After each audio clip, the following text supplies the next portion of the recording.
Okay, now when I'm talking about getting people's minds off problems, on October 10th of 1998, my mother suffered an aneurysm, which is a bad fucking thing, which I didn't even know about until I get the fucking call.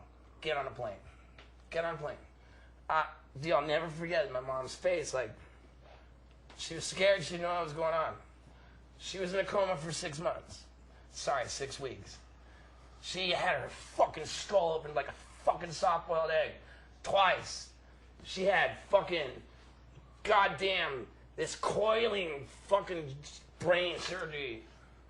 Yeah, yeah. And she survived and she came out of the coma. She was horribly physically and mentally disabled, although she glimmered in there and came out and she knew it was up. But, she wound up with a bed sore, and a bed sore is the worst thing that can happen to a human being. Like, my mother refused to die until she became proud of her son, her daughter, and became a fucking grandmother. That's what I believe. But I listened to my mother cry when I came home to visit. Yeah. Cry in pain, talking about the pain in her fucking ass. Because, well, yeah, no, see, my mom died. She went to high school with your mom. Yeah, which is... And in the suffering, if that motherfucker was making fun of my mom with that joke. No, that's a parrot. He's saying hello. It's just a bird. Don't... The suffering that my mom went through for 5 years, waiting to become proud of her son. Yeah. Of her daughter. Is suffering that nobody, like, it's my philosophy in life that as well as improve other people's lives, distract them from their problems, that I want to stockpile, like literally collect and gather as much joy and as much happiness and pile it up so that it will weigh heavier on the scale against what ultimately, in my final chapter of life, could be a very fucking dismal and suffering time. We need to enjoy ourselves. Yeah. And I love my mother and her memory. Yeah. Here we go. Cheers. Here. Now you can ask me a question. Yeah.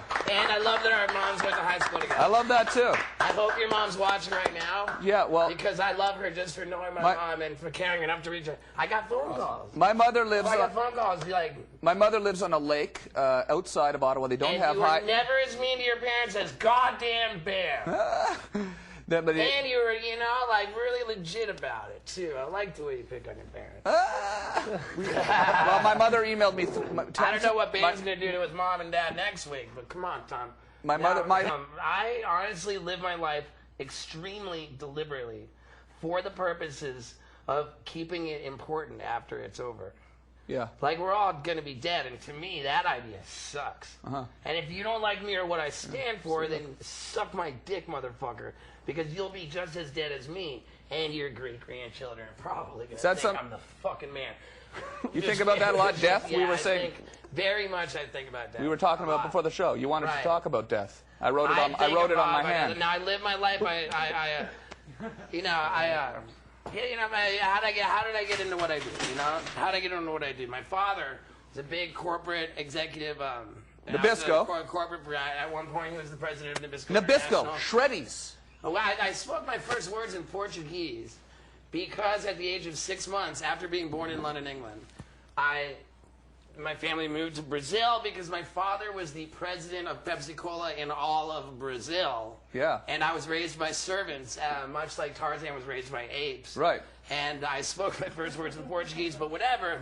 At the point when my father became the president of Pepsi Cola in half of all of the continent of South America. The Amazon. That is when we moved to Venezuela, to Caracas, Venezuela, where I spoke fluently Spanish throughout nursery school for 2 years. At the age of 4, my father became a big tobacco CEO for R.J. Reynolds Tobacco.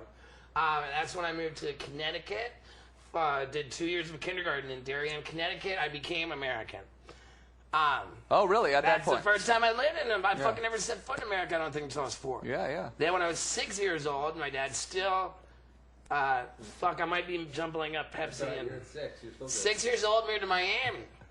Dad's still... Dad's a big-time tobacco CEO. But during the 80s, they found out that cigarette smoking is not good for you. Yeah. You know, they fucking figured out shit kills you. So then it's like the tobacco companies start scrambling to buy up food companies. Yeah. Right? So that now, to date, the largest liquid transaction in which a corporation bought another corporation, corporate mergers, is known as the KKR buyout. Yeah. Was an aberrationally good year financially for my father. Right. Which made him the president of Nabisco What's your father? He was the president of... You never rebelled against him. My father was the president of Nabisco International. Now, what did he think of all this? What's he think of all this He's stuff? my manager. He is. Yeah? He's probably watching this goddamn shit. Really? Oh, hey, Dad, how are you? Do not, Jen. All right, Jen, send it. Is he There's going to be like a link, right? Where is he right now? He is in Florida. He's got 2 houses in England and 1 in Palm Beach Gardens. Okay. Cool. Baby, dude, I'm not talking money, man. You cannot spend money when you're dead. Is he watching right now? Let's not let it ruin our fucking lives. Is he watching right now, do you think? I think ultimately that, like... we can phone him. My fan base... You want to phone him? We had Melissa... Dude, it's too late. It's too late. I can't call him. Okay, well, let's take a call then. 3 hours ahead, yeah. Actually, I met him. But I guarantee you that my friends on the internet, my loyal fan base, my family, are probably going to fucking send a link to this to my dad. So, Dad, I love you very much. And everything I said about Mom, like, oh, fuck, I know I was going to cry. Oh, fuck. Okay, question call.